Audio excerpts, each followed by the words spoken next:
Well, what is it now? 12 years ago, I guess it was technically 13 years ago, I saw another event taking place on the First Street Bridge. And it was just kind of a one-time event. But I thought, well, a bridge is a neat place to hold an event. It's just, it's different. It's, than anything else. A park, a street, a concert hall. But why do an event? So I'm standing out here looking at this bridge, and I look over, and there's all these people gathered on the other bridge, watching the bats, and it was just like right then it just connected. It was like, that's why I need to have an event right there. And then that was what led to Bat Fest. It was just with the name, everything. It was just like Bat Fest. It's right there in front of me. So the event kind of started out small. I kind of took a chance on it, and was like a $3 ticket the first year.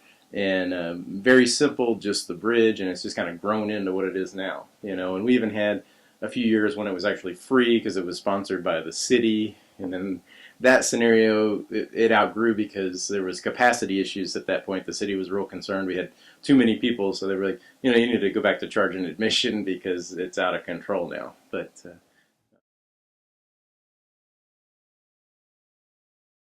we put in our permits with the city like the next week.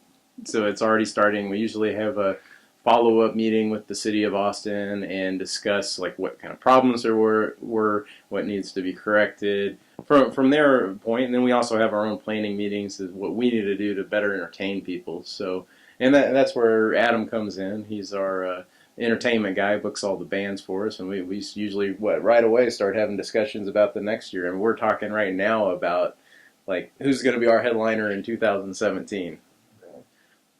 French's dad started Aquafest here in town. So French comes from a long line of festival royalty, if you will. I used to work for his father when I was a little kid, raking his leaves. So we go way back. We're old school Austin, and I think that's what's cool about Bat Fest is we're not out of town guys. We're Austin, true Austin event. I started working with French back in 2009 with Bat Fest, and then we did an event down in South Padre. We worked really well together, and it's been really neat to watch Bat Fest grow over the years, and every year it just keeps getting bigger and bigger. I mean, last year we had Cypress Hill. We started using the Austin American Statesman lot. It's exciting to watch it grow. This year, it's the most amazing lineup I've ever curated, and thanks to French, who's believing in me and letting me push the buttons in the right places. You got to come out and see it, man. There's something for everybody.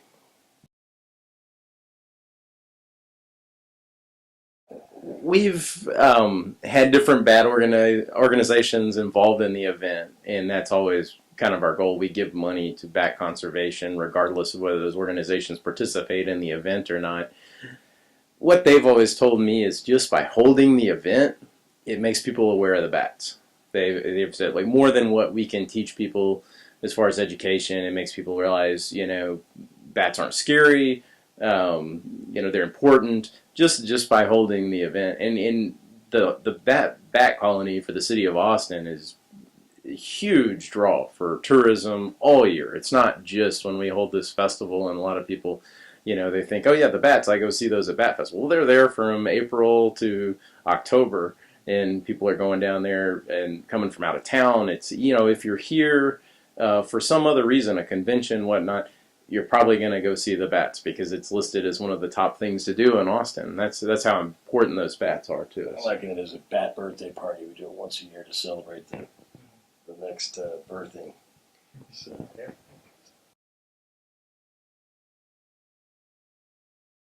That has changed greatly over the years. I mean, we've always had a radio partnership with MS Radio, which means in the state they have a lot of different stations, and it's kind of changed over the years. But their stations include KGSR, KLBJ, FM 101X, Bob FM.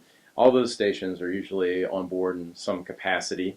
But more and more now, it's social media. I mean, we started our social media in May, and it's people will share the information about the event, and for every dollar we spend on it, we probably get 5 back in free advertising just for the people talking about it. And we still do the traditional stuff. We still put ads in the paper. You'll see an ad in the Daily Texan. It'll be there, but posters, all the old school stuff is still there, but more and more it's what's going on Facebook. We do a lot of contests to get people talking about it, to get giveaways, things like that, just to give somebody a reason to talk about the event. Well, the talent is so huge now, and we're kind of on a roll. People are waiting for Bat Fest. It kind of self-advertises, if you will. Yeah. It's such a big annual party now, and people are they're already asking who we're going to have next year. So it's an excitement that builds leading up to the event. It's the hottest time of year, and so we're glad to provide something fun to do, and most people just want to hang out inside. And the party really kicks off when the lights go out, when the sun goes down. So. Don't think we're trying to torture everybody by doing this in August. There really is a purpose for that. That is when the bats are at their peak. The bats actually migrate. There's some bats here all year long, but what happens, they're in the summertime months, they're here in their peak, but by August, the young that are born here in Austin are also flying from under the bridge. So you've got all the bats at one time. That's kind of the peak, and then from there it's kind of downhill as they start heading down to Mexico. So that's like Bat Month in Austin. August is Bat Month. A lot of people don't know the males hang out in Mexico. The females come up to give birth under the bridge. So a lot of people don't know that. It's a big birthing process to not only rock and roll, but to a new generation of bats.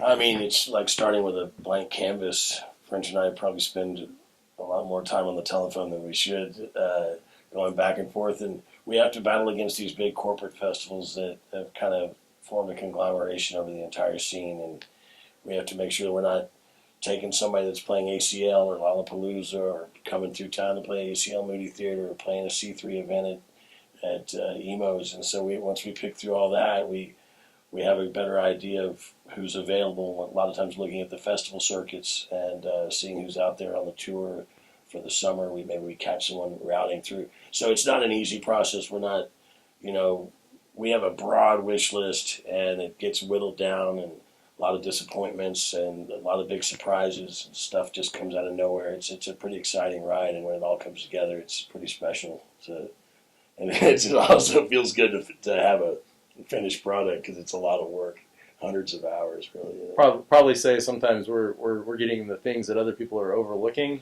Right. Yeah. So right. It's like finding those opportunities. Or sometimes we steal away from other people. So the bigger the festival gets, the bigger a fan experience it is. The bands can choose between playing in Emo's or a Stubbs or playing on a bridge with 1.5 million bats. So you have to go through a management decision at that point. How do we want our fans to see us this time around? They've seen us this way 6 times in a row. How about we offer them this? So, it's all about getting people at the right time, in the right mood, the right point of their career, if they're pushing something. So this year we're really proud of the lineup, and check us out next year too. Yeah. I'm a lifelong Kiss fan, and I've been trying to book Ace on our events for years, and it was one of those deals where he happened to be up in Dallas, and the timing was right, and the new record out, and he's sober now. That's another decision, another point in our decision. It's supposed to be a great show for Ace. He's on top of his game, new record, a lot of special guests, and that's exciting. The Kiss Army is going to come out in droves. So expect a lot of people in Kiss makeup. We're getting a lot of feedback on that in a positive sense. So that's really a dream come true for me, to bring Ace to downtown Austin, especially on the bridge, and something big like Bat Fest. And I think it's special for Kiss fans and for Ace to be able to play in downtown Austin outdoors on a bridge. It's one of a kind. Once again, goes back to the fan experience. And if you're a Kiss fan, you don't want to miss this one. We let Adam loose with kind of a goal of we want something for everybody. So you'll find bands that are kind of pop. You'll find things that are rock, classic rock. It's just wide range of music. Orangey, hip hop. I mean, we don't want to leave anything out when we do this event. This is supposed to be kind of a community event, so there should be something for everybody there. We do like the nostalgia. I mean, like in the years past, we've had bands like Flock of Seagulls and Cypress Hill, and so we we want to do things that other festivals aren't doing. I mean, we do have the current artists like the American authors and the Mowgli's and stuff like that, but we want to make people go, wow, Ace Frehley and Warren G, how did that happen? Right. You know, so we like to keep it fun. It's too big of a list Snoop to mention, you know. I mean, gosh, we're going for we start with a list of like hundreds of artists that There's some big names that we plan on having, and we plan on having in the future. So you have to stay tuned. But we were chasing Cage the Elephant for like 2 years, and then they ended up on ACL Festival. You know, it was like that close. You know, we almost had Snoop Dogg this year. He was touring through the racetrack. Korn we almost had last year.